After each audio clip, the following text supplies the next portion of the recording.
Good evening and welcome to the Gloucester Marine Genomics Institute's December Science Hour. I'm Chris Bolzan, GMGI's Executive Director. Tonight is the final Science Hour of 2021, and we couldn't think of a better way to conclude the amazing year we've had of engaging science talks than with a presentation by our collaborator, Gloucester Harbor neighbor and dear friend, Dr. Iain Kerr of Ocean Alliance. If you're home alone in your living room right now watching this, give a shout out to your housemates, your roommates, your friends, your family members, and have them come join you because Iain never fails to entertain, and he has a terrific presentation lined up for us tonight. But first, for those of you who are new to our organization and to the Science Hour, a few brief words about our organization and a shout out to our sponsors. GMGI addresses critical challenges facing our oceans, human health, and the environment through innovative scientific research and education. By bringing world-class science and transformative workforce development to Gloucester's historic waterfront, GMGI is catalyzing the regional economy. Three related strategies guide our work. Our research team pursues a platform of advanced molecular biology and genomic technologies that is expanding our understanding of the world's oceans and accelerating discoveries that impact fisheries and human health. Our education initiative prepares recent high school graduates to become trained laboratory technicians through our Gloucester Biotechnology Academy. And through our science community work, we are promoting the conditions that encourage the establishment of a vibrant science community in and around Gloucester. Tonight, I encourage you, please make good use of the Q&A function at the bottom of your screen for any questions that you might have for Dr. Kerr. Thank you all for tuning in and for continuing to share in our excitement for our oceans and for science education. We'd also like to thank all of our sponsors of this season of the GMGI Science Hour. In particular tonight, I'd like to thank our presenting sponsors, Ms. Elizabeth Moore, the 1911 Trust, a wealth management firm on the North Shore focusing on wealth management for generations, and James and Gail Bacon Family Trust. I'm going to turn the screen now over to Dr. Andrea Bodner, GMGI's Donald G. Combs Science Director, who will introduce Dr. Kerr. Andrea? Thanks, Chris. Good evening, everyone, and thanks for joining us this evening. I'm Andrea Bodner, the Donald G. Combs Science Director at GMGI, and it's my pleasure to be introducing tonight's Science Hour speaker, Dr. Iain Kerr. Iain is the CEO of Ocean Alliance, an organization dedicated to whale research and ocean conservation. It was founded in 1971 by renowned scientist Dr. Roger Payne. Iain's career at Ocean Alliance began as a volunteer more than 30 years ago, following a meeting with Roger Payne on a beach in Argentina. And he rose to the position of CEO in 1999.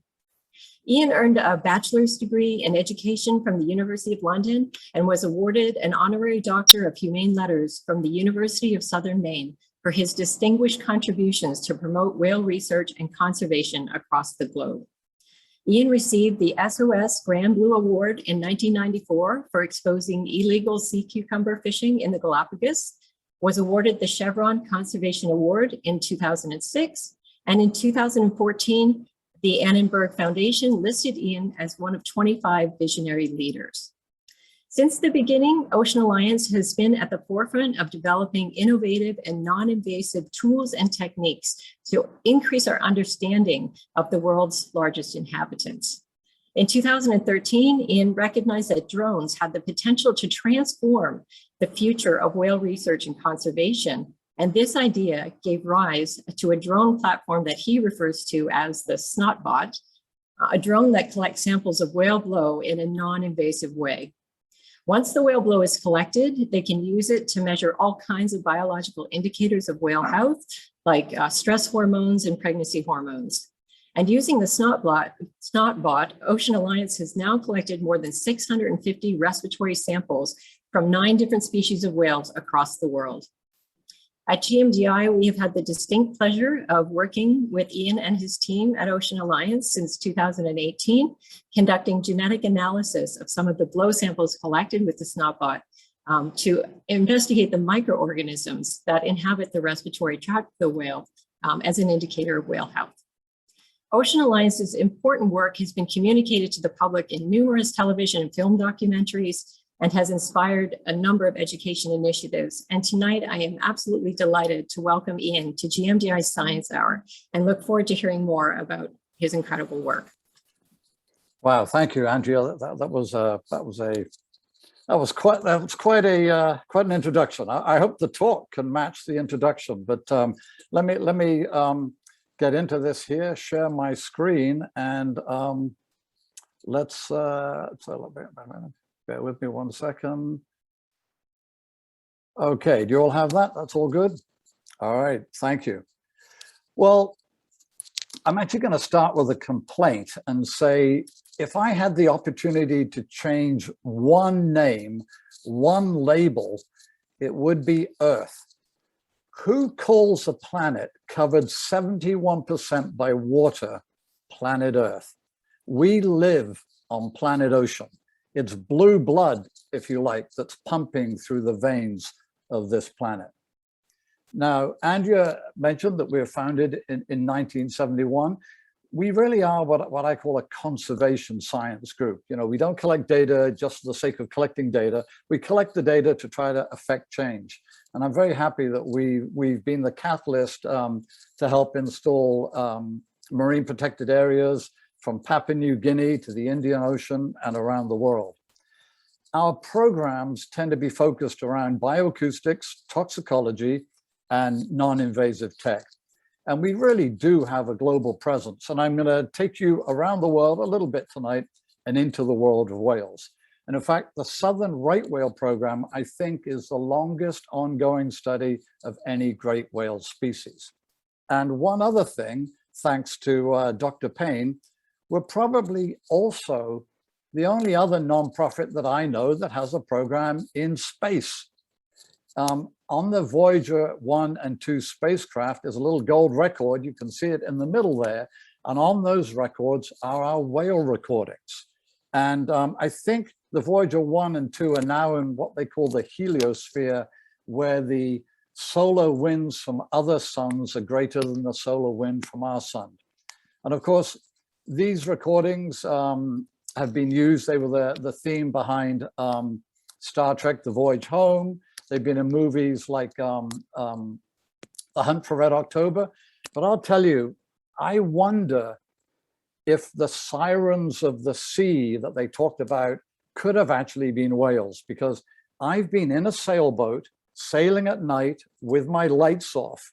And when the hull goes through the water, the hull acts like a sound box, and I'm lying in bed. And imagine being a sailor thinking you're about to sail over the edge of the world, and this is what you hear.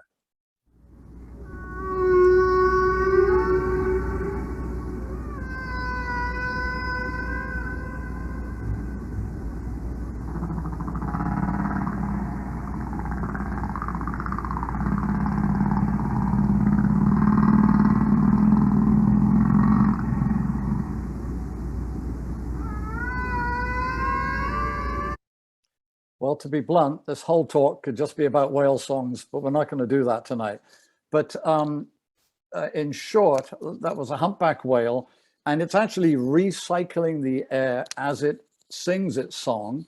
A song typically lasts about 20 minutes, and there can be up to 1 million pieces of information in one song. And in short, a song is just a rhythmically repeated collection of notes.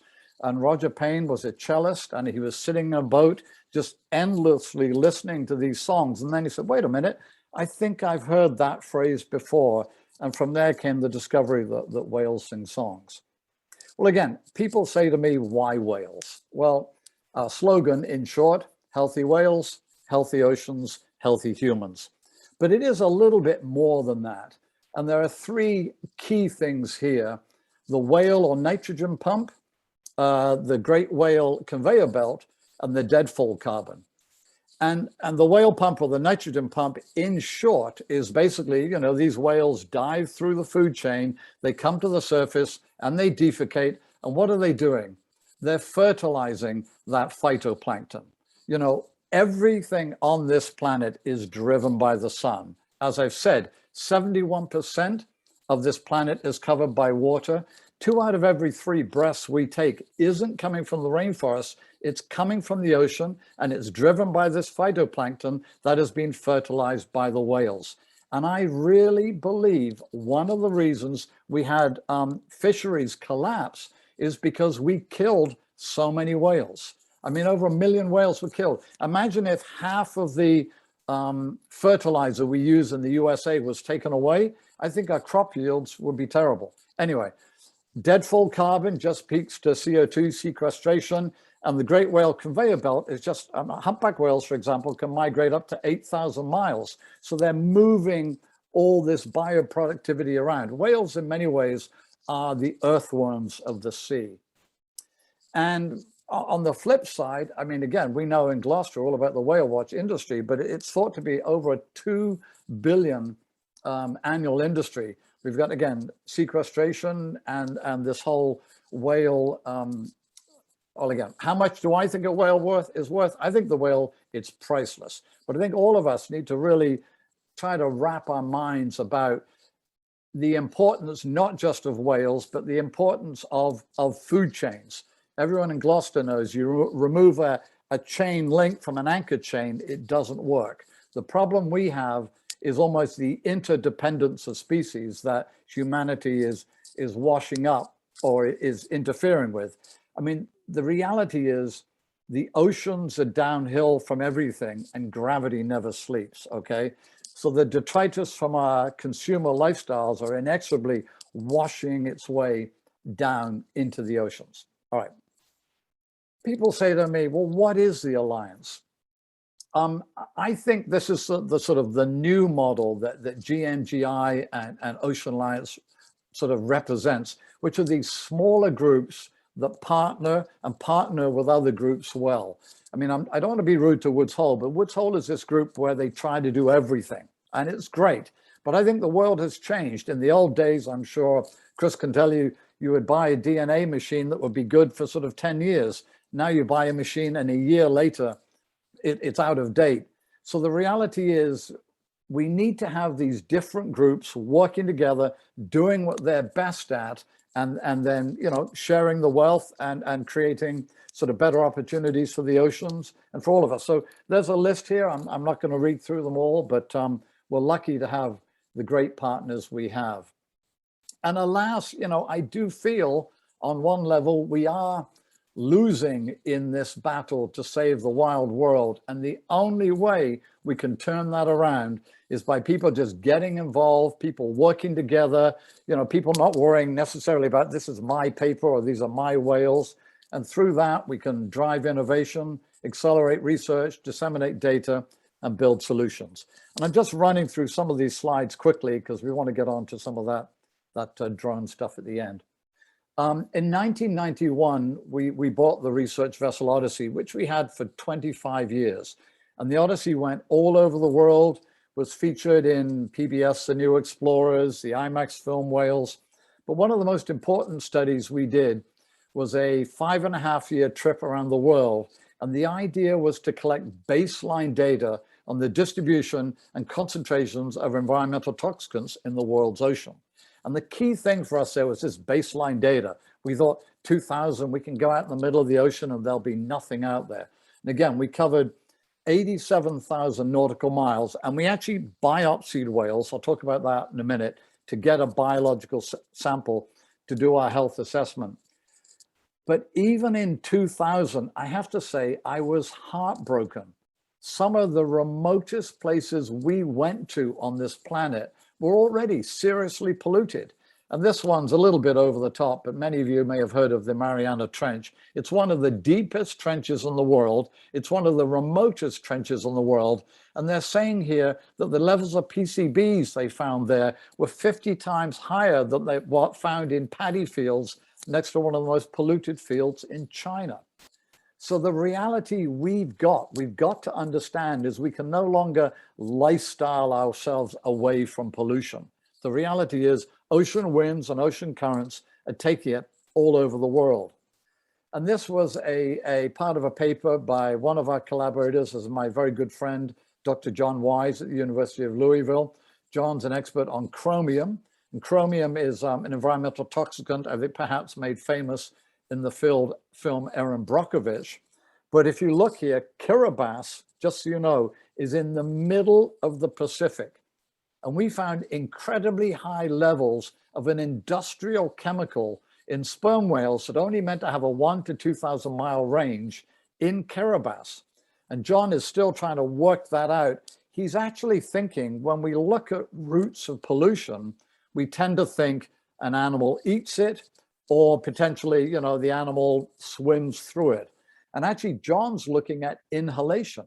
Because if you think about whales with these giant lungs, they could be inhaling, they could be downwind from some industrial site, inhaling these contaminants and then holding their breath up for an hour and, you know, bringing in these environmental toxicants.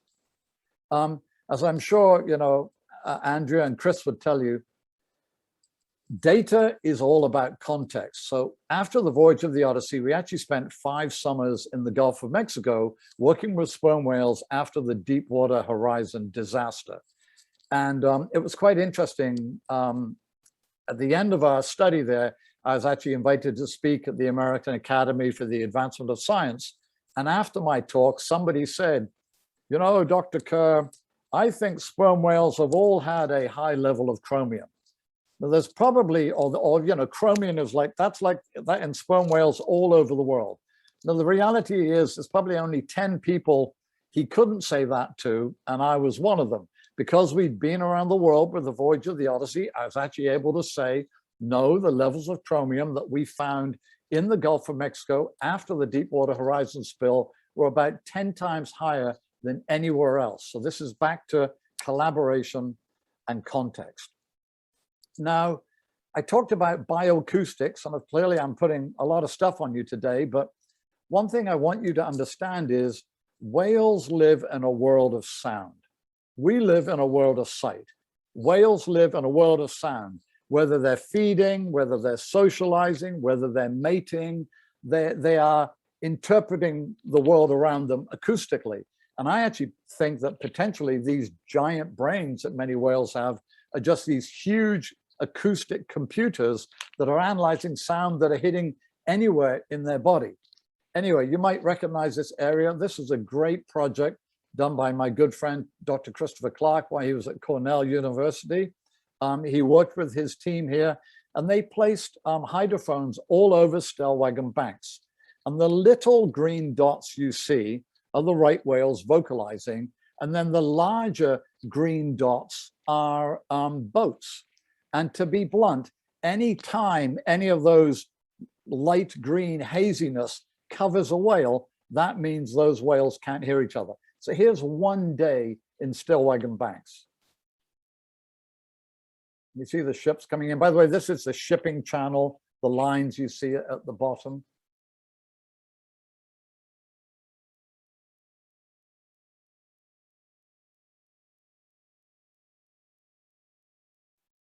Anyway, in short, through this data, Chris was able to say, it looks like right whales on Stellwagen banks, for at least part of the time they're there, 40% of the time they probably can't hear each other. I certainly know if somebody put a mask over my face for 40% of my day, my productivity would drop. And it's very interesting when we talk about these sort of new threats, because people tend to think of threats as animals as sort of mortality events. We actually call this acoustic bleaching. You know, the animal isn't being traumatized, it isn't being stabbed, it isn't being hit by a boat, but its capacity to forage, its capacity to communicate has been diminished. So here we go. Here's a lovely photograph of our offices here in Gloucester. I'm actually in that very end building to the left, talking to you right now. And I have to say, as nice as this looks, if you look at that bottom left-hand photograph, man, I don't know what I was thinking, and I don't know why my wife didn't divorce me. These buildings were a mess when we bought them. You know, I promise you, I wasn't taking drugs or drinking, but the buildings were a disaster. No one had done anything to them for 28 years. I mean, they were everything. They were leaking, they were falling apart. The good news is we're through phase 1, we're through phase 2, and we're now moving on to phase 3. And by the way, we're here any day, 9 to 5. So if you want to come down and see the buildings, we're happy to give you a tour. And phase 3 will be the manufacturing building. And actually, if I jump to this next page, if you see this building D here in the middle photograph, we had to take that building down. And certainly, we're looking for ways to meet future goals, meet future problems. And I think we had a quote for $1 million just to put the pilings in, to put in building D. And we had an idea, and I hate to say, maybe it comes from being a European, we had an idea that how about we build a climate change future-proof floating innovation center. So building D, we're actually going to put on a barge. And if you see these two photographs to the right, these are barges with spuds on them, and they drop the spuds down and they can lift the barge out of the water. So this barge will come in and then we'll put the spuds down. And again, it will show Gloucester to be another leader beyond GMGI, beyond Hammond, beyond Birdseye. You know, I think that I love the place we're in. I think it's important to tell a story. And again, I think Gloucester could lead the way in dealing with some issues of climate change for the future. I know there's nothing worse than somebody who's in love with his own idea, but I just like this idea of a climate change future-proof building. Anyway, moving on. And of course, part of the idea for the building is to meet this new blue economy. Now, a lot of people talk about the blue economy, and I'm not even sure if we all know exactly what it will be. But the reality is, if we go back to the fact that 71% of this planet is water, you know what I mean? I think we just have to look more and more to the oceans, which is why the work that GMGI doing is just fantastic, understanding what's going on there. And Gloucester wants to help, if you can, as GMGI doing, re-energize that waterfront with the resources we'll have here, from a conference center to storage to docks and so on. So, okay, ocean exploration and economics. Now, you've probably all heard it, but they say we know more about the surface of the moon than we know about their oceans. And to me, I'm like, fantastic. Think of the opportunities. Oh man, you know, this is great. I mean, you know, I try to say to kids, this is sort of like a Nancy Drew, Indiana Jones, you know, the opportunities for discovery here are enormous. And I'm really excited. One of GMGI's and our partners of this group, OceanX, who have built this incredible research vessel. I love the fact that there are these people with wealth that aren't just sending things into space, they're sending them into inner space and looking at our oceans. And we need that. We need more platforms like the Ocean Explorer. But the one thing I've experienced, I've been really lucky to work in over 20 countries. And the people I've met in some of these countries, from Gabon in Africa to Sri Lanka to Papua New Guinea, incredible people. But these people don't have the resources, and the governments don't have the resources, or maybe even they don't care. So it's almost a win-win at our end. Actually, I guess I'll go back. It's like a win-win at our end. What Ocean Alliance has been trying to do is help develop more affordable, scalable, and replicable tools that can be used worldwide. And again, I'm going to talk about SnotBot in a minute, but we've spoken with over 31 groups in the last year who are using protocols that we developed or planning to use protocols that we're developed. So that's really exciting. The other one I wanted to throw out here is what we call the endangered species catch-22. You know, getting permits to work with endangered animals, it's difficult. And basically, you see what I'm saying here, there tends to be two camps. And camp number one is we need to interfere with the animals. We need to do whatever we do so we can collect the data and understand what's going on. And camp number two is saying, no, we shouldn't do anything to these animals. We shouldn't get close to them because we don't want to do anything that might push them over the edge to extinction. So this has always been in the back of my mind as we've moved through sort of my career. And when we went around the world and when we worked in the Gulf of Mexico, to be blunt, we would shoot a little biopsy dart into the side of a whale. Okay, you see the crossbow, you see the middle shot, they see the arrow bouncing off. And we'd have a little piece of tissue that was about the size of a pencil eraser. And actually, back to a little other innovation I'm proud of, you see that bottom right photograph, we created what I call the whale boom that put the biopsy person about another 30 feet out so the boat could be further away from the whale and we could get our biopsy sample. But to be honest with you, when I was in the Gulf of Mexico, I felt like I was playing the world's most expensive version of whack-a-mole, or I guess in this case, we'd call it whack-a-whale. We'd race over here and the whale would dive, and then we'd like race over there and the whale would dive. And as with any industry, you know, I've got to go back to my supporters and say, you gave me this money and I collected this data. And I will admit, I was feeling pretty stressed because we weren't getting the samples we needed. And I was alone on that little pole holding my crossbow. The whale dove just out of sight. And to add insult to injury, it blew this sticky, smelly snot cloud all over me. And I was like, great, you know, and by the way, I'm sure if some of you being on a whale watch, you get that snot on you, it doesn't come off easy. And then I thought about it as a biologist. I thought, you know what? Snot, smelly, that means productive. And I'm like, wait a minute. And it's so funny. I talk about one of those aha moments, but I'm like, all of these blows I've been looking at for years are basically biological data that the whales are throwing up in the air and saying, come and get it. So we did. And we did a little bit of research beforehand. And this lady, Karina Whitehouse, actually started with a radio-controlled helicopter, but it had a gasoline engine in it and it was quite noisy. And work had been done in captivity with hormones and blows. So I said, you know what?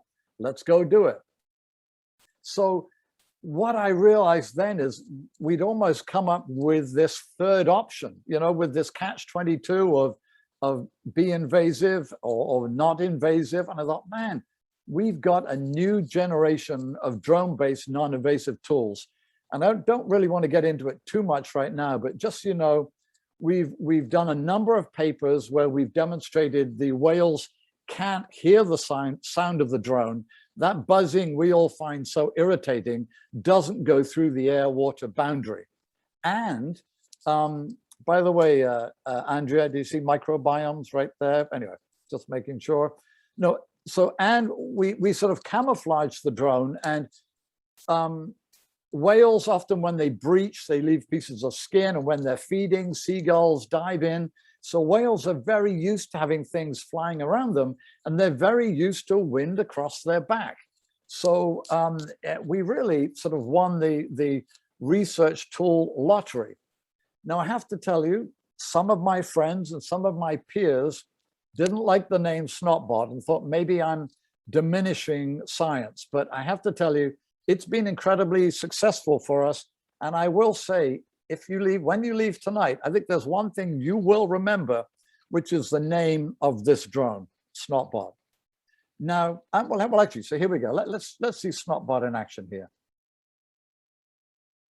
Is that video coming through okay, Andrea?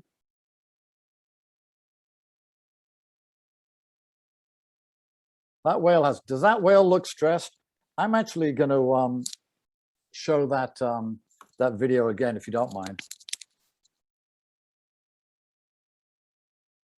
Not amazing. So to be clear, if we go back up to the previous shot, at the beginning, we thought of like, do we want to make SnotBots and do we want to create an industry here? And at the end of the day, we thought, no, what we want to do to make these sort of scalable, replicable tools is buy an off-the-shelf drone and make it as simple as possible. So you can see on the lower beam there are 4 Petri dishes, and above it are 2 Petri dishes, and we literally just fly into the blow. And by the way, at the beginning, I thought the blows go straight up, but they actually don't. The whale is moving forward, so the blow is like arcing backwards. So we just fly behind the whale in the blowhole, and we get most of the snot on these front dishes. And actually, I have another video for you here. This is a 360 camera. And yes, folks, you've just been snotted. I will say, please bear with me. Did I choose the largest animal on this planet to start with? The blue whale, which has got a lung the size of a VW? Well, yeah, I did. But if you want to start developing these protocols, you know, you might as well put as many things as you can in your favor. But if you look through the snot on the screen here, you can just see those Petri dishes covered with snot. And basically, we wrap them up on the boat, and then we bring them back that night. And then we've spoken to GMGI, we've spoken to Oregon State, we've spoken to the University of Fairbanks, Alaska, and all of our different collaborators.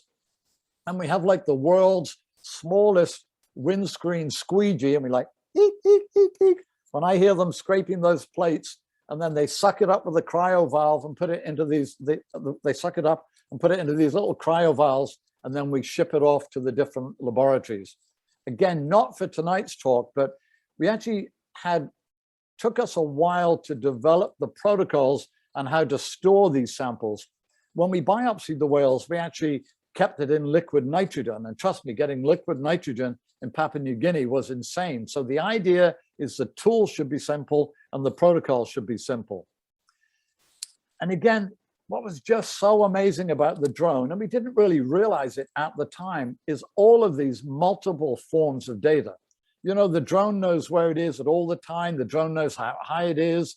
We use air data. We can see all the maps. We can see heat spots where we've flown.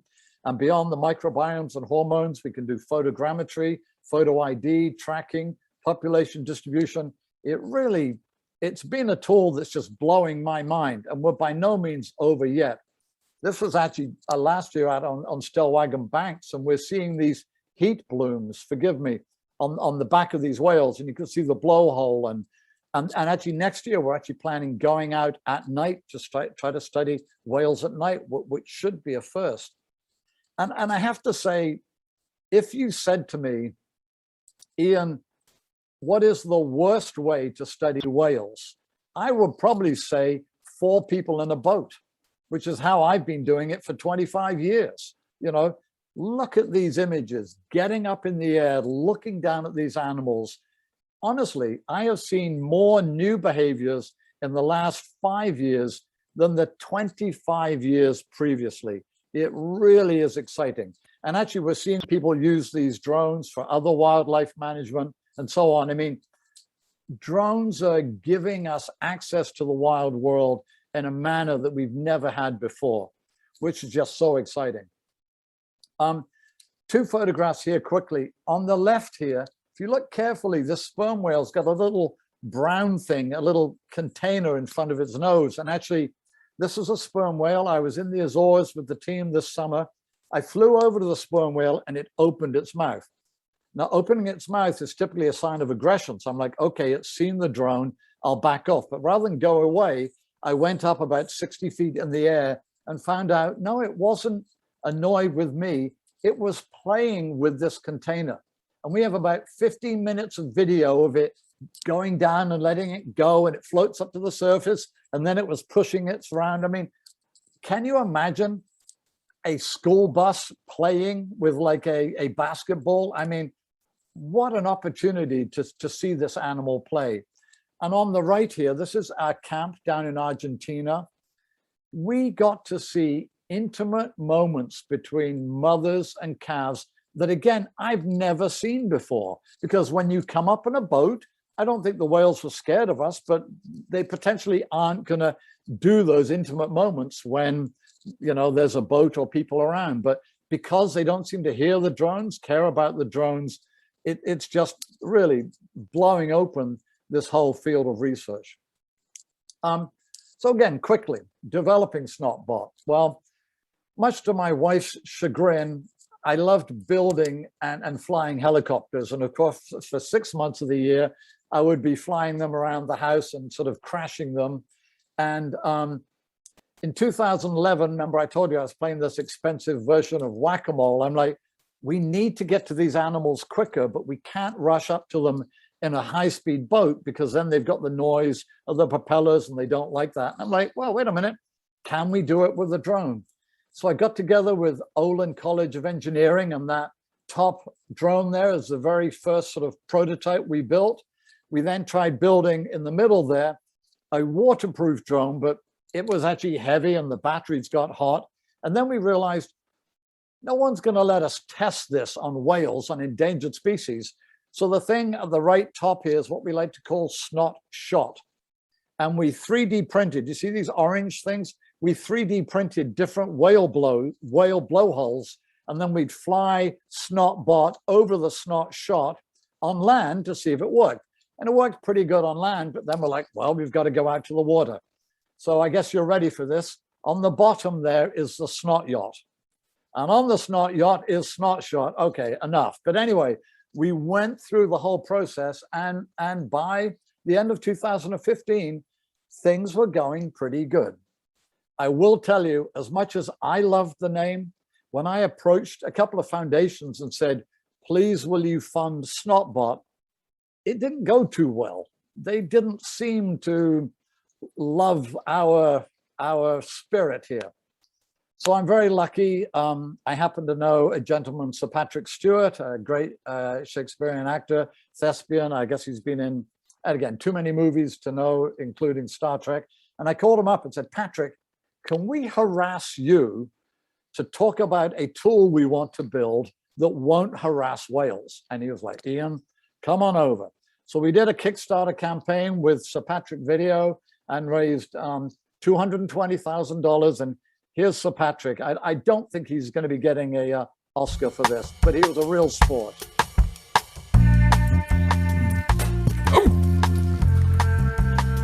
I'm just collecting data. Iain, what the heck is that? What is going on? I'm just measuring your stress levels.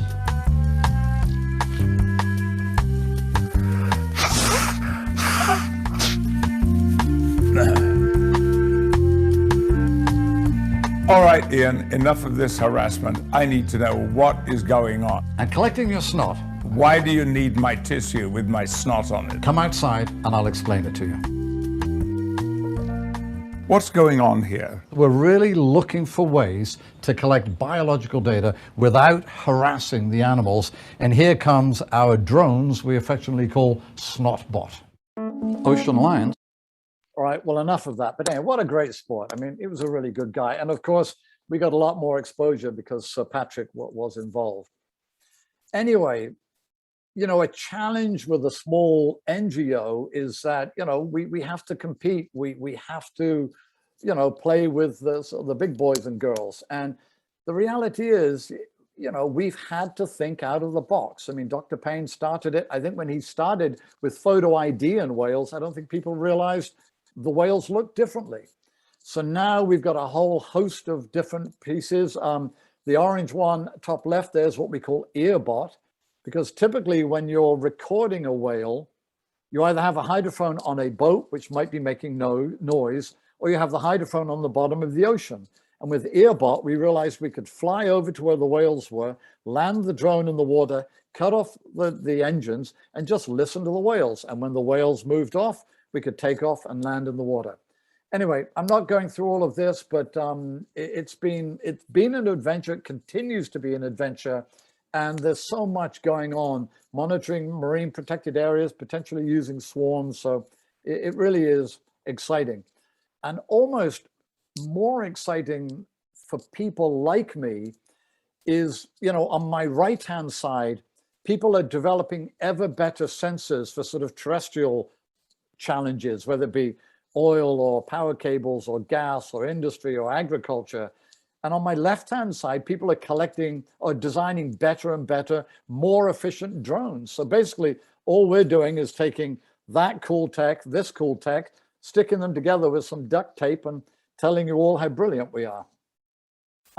Anyway, so what's next? Well, actually, I have a super secret project that we're working on, but I can't tell you. But maybe hopefully I'll be invited back someday and we can tell you about the super secret project.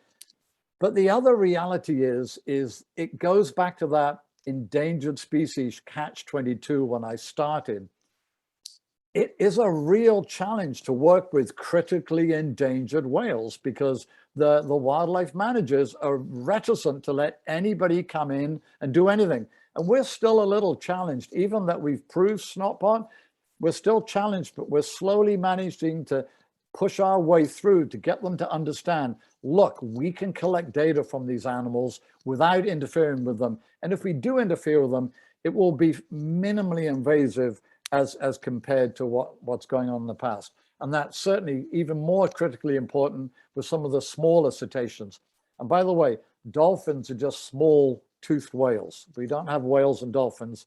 It's cetaceans. Anyway, you know, America's first environmentalist, Henry David Thoreau, said, we do not associate the idea of antiquity with the world's oceans or wonder how they looked 100 years ago.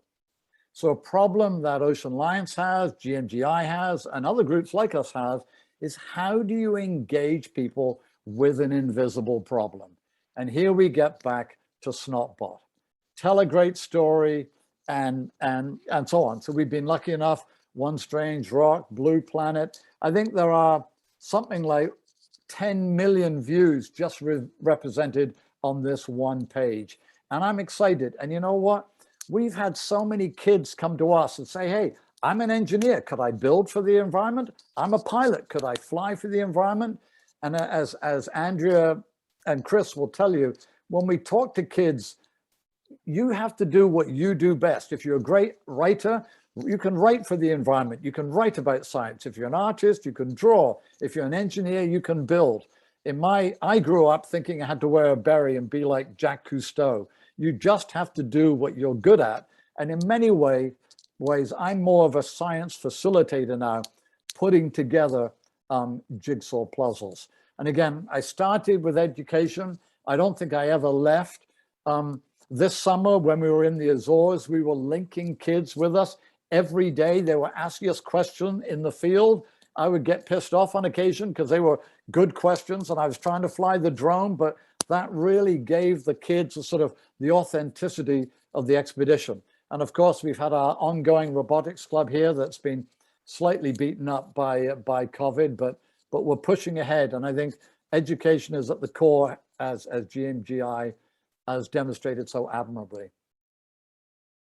I think nowadays we all sort of get overwhelmed. I can't do anything. I can't help. Well, I'm sorry if I bring up a British quote, but I've forgotten his name now, but he said, it was Edmund Burke, I'm sorry. Edmund Burke said, nobody did worse than he who did nothing for fear that they could only do a little, okay? The reality is we just all need to get engaged, okay? We can all make a difference. Again, Mexico City is one of the most polluted cities in the world. They sat down, they said, we're gonna deal with it. I think the best example, it's a bit out of date now, but is the ozone layer. People were freaking out of the ozone layer in the 80s. In 1989, the Montreal Protocol was signed. As Kofi Annan said, the single most successful international agreement ever. If we put our minds to it, we can change the world. And I end with the thought there's only one thing that we as humans have full control over. Now, I will admit, when I said this to my daughter, she was like 9 at the time, she thought I was talking about the television remote. And that may have been true, but you know what? Nobody controls your mind. You're making the decisions. You're making the choices. You're polluting, okay? You are making the difference. So again, I don't care if you don't like whales. I don't care if you don't like Planet Blue.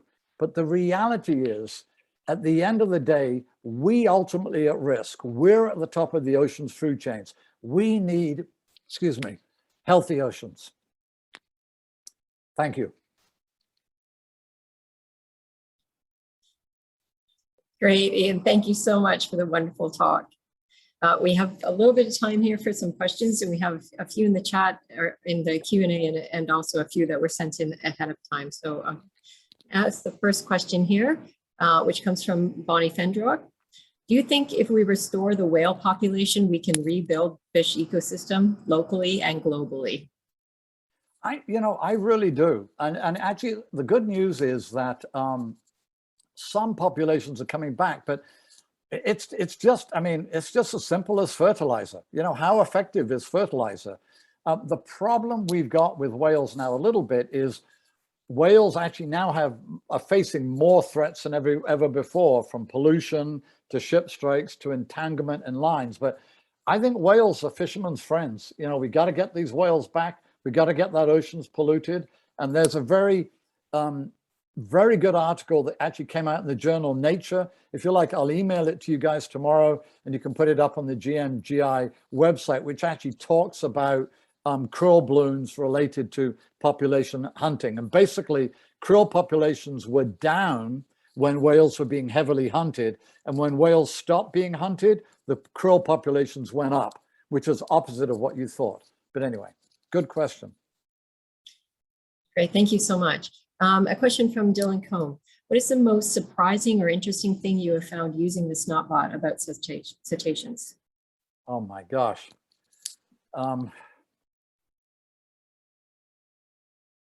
Well, I mean, if you forgive me here, this is not, I think the most surprising and interesting thing is not the science. It's not the microbiome level, sorry. It's not the DNA. These animals are curious, they're playful, they're gentle, they're nurturing. Do you know what I mean? I mean, I don't think I like, but this sort of eye in the sky to look down and observe these animals on their terms in the wild. What a privilege. And it has been funny. Chris Zadra is the other key pilot. Chris and I, on occasion, have stopped collecting data because we've just been so blown away by what we're seeing. And we have to remind ourselves, wait a minute, we're meant to be working here. Stop just watching in awe.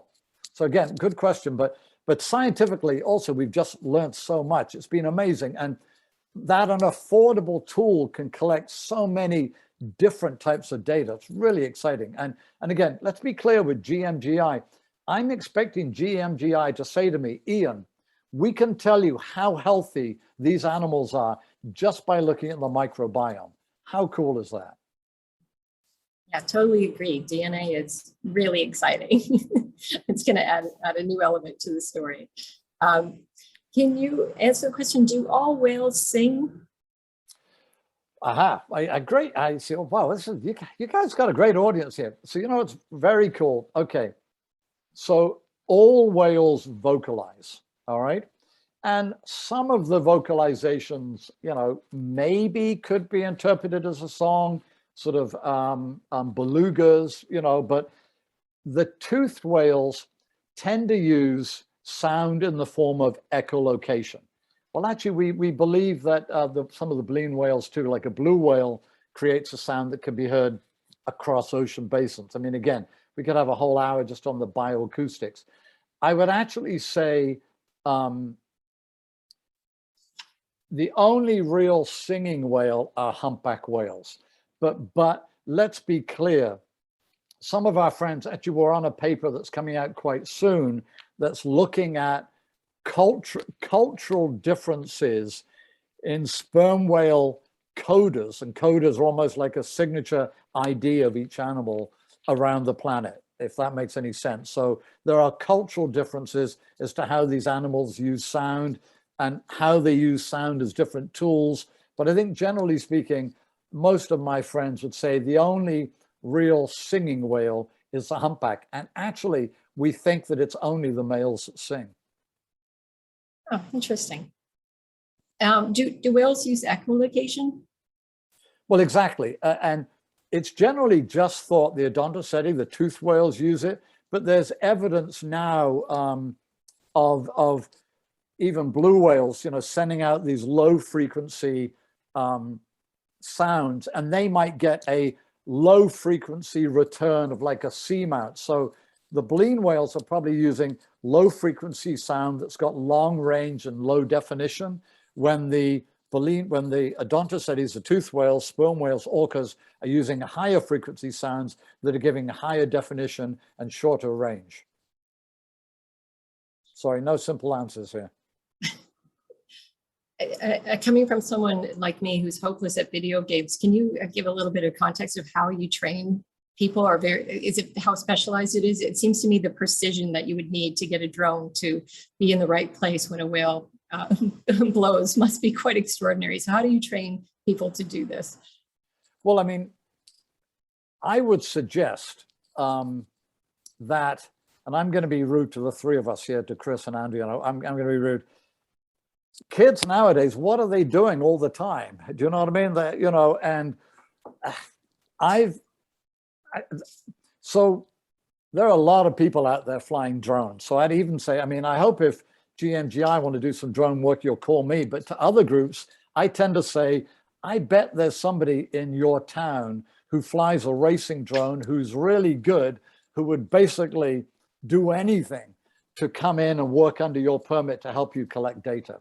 Because truth be said, Chris and I've actually been flying drones, you know, and airplanes and helicopters my whole life. And you tend not to acquire that skill quickly. And some of the biologists I spoke to, you know, for general aerial behavior and this type of stuff, you know, anybody can do it. The drones are sort of hands off. If you get in trouble, you let go. When I flew, if you let go, they crashed. So, but you are right. With reference to being at the right place at the right time with an exhalation, it actually helps if you understand, you know, animal behavior and how they behave before surfacing and so on. So I hope we made it look easy, but it actually isn't. Fantastic. You showed that wonderful image of the whale playing. Do whales sleep, and how do they sleep? Who's coming up with all these questions? Well, I tell you, I'm sure you're aware of this. I can't remember the name of the bird, but there's a bird that I think flies really high and then goes to sleep and literally spirals down and then wakes up. The thought is right now, and we have to be a little careful here, the thought is with sperm whales, believe it or not, is that they actually shut down half of their brain. So they shut down half of the brain to sleep, and then they shut down the other half of their brain to sleep. So my joke is I shut down half of my brain about a decade ago, and I can't wake it up. But all seriously, whales actually are voluntary breathers. So you cannot like anesthetize a whale because it would drown.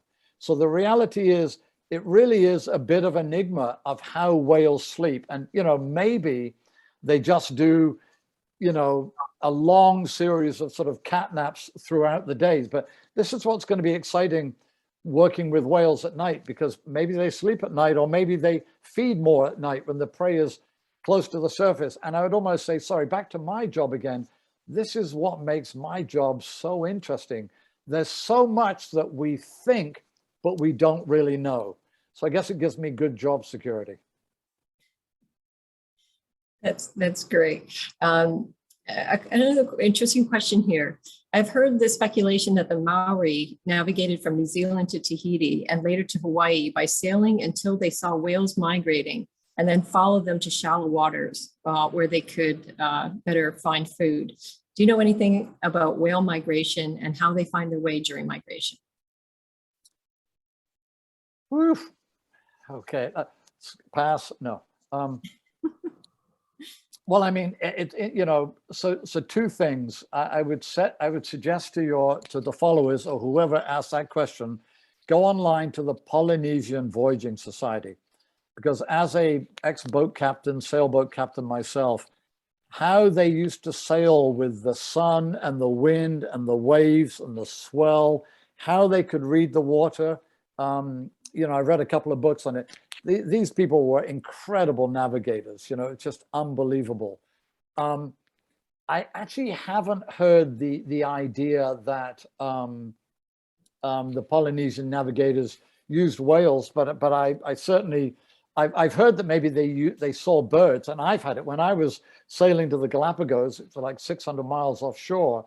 You know, we didn't see anything, and then about a day and a half out, we started seeing birds, and we knew land wasn't far. But you know, I don't think we really know how these animals navigate so well. I mean, again, so I think Chris Clark actually managed to get access to the SOSUS array, which was a military underwater array that was set up to track Russian submarines. And they actually followed a blue whale that looked like it was in Europe, and it was echolocating on Bermuda. Do you know what I mean? Thousands of miles away. So, you know what? I don't really think we know, but the thought is that the mothers and the adults train the calves when they take them from Hawaii to Alaska or whatever. But again, great questions. And I'm sorry I'm not answering them. No, that's great. It's been such an enjoyable evening, Iain. We have to wrap up now, I'm afraid. I apologize to anyone in the audience who we didn't have a chance to get to your questions. But Iain, it was such a great evening. Thank you so much for a wonderful talk and for joining us this evening. And I'm going to turn things back over to Chris. All right. Thank you so much, Iain and Andrea, for sharing your time, your work, your stories with us tonight. I know I've been getting a lot of messages throughout saying that people thoroughly enjoyed this evening. Thank you again to Elizabeth Moore, to the 1911 Trust, to James and Gail Bacon for their sponsorship, and to everyone out there for joining in and continuing to support GMGI's mission. If you are inspired by what you learned tonight, consider joining us at GMGI. We are growing, and there are some current openings on our website. And stay tuned next week. There will be additional new positions being announced in a few days. I personally would love to hear from you. So please stay tuned, though, and stay in touch. We have more amazing science innovators lined up for 2022. The GMGI Science Hour will be back in January and for our winter season, so stay tuned for the new schedule to be announced just shortly after the holidays. We are so grateful for Dr. Kerr and Ocean Alliance presenting tonight. So grateful for everyone for spending their evening with us. So thank you and good night. We will see you in the new year.